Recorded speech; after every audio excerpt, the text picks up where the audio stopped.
পাকিস্তানের রাজধানী ইসলামাবাদে আজ যুক্তরাষ্ট্র ও ইরানের সম্ভাব্য বৈঠককে ঘিরে নেওয়া হচ্ছে কড়া প্রস্তুতি। আলোচনার ভেন্যু হিসেবে নির্ধারিত সেরেনা হোটেলের অতিথিদের আগেভাগেই হোটেল ছাড়তে বলা হয়েছে।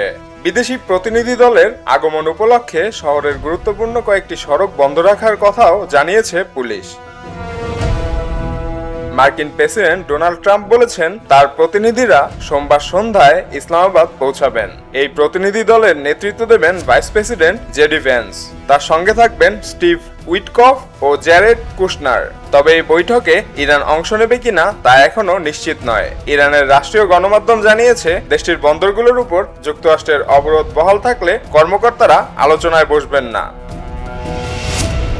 এদিকে যুক্তরাষ্ট্র ও ইরানের মধ্যে চলমান 2 সপ্তাহের যুদ্ধবিরতি বুধবার শেষ হওয়ার কথা। তার আগে কোনো সমঝোতা না হলে ইরানের অবকাঠামো লক্ষ্য করে ব্যবস্থা নেওয়ার হুমকিও পুনরায় উচ্চারণ করেছেন ট্রাম্প।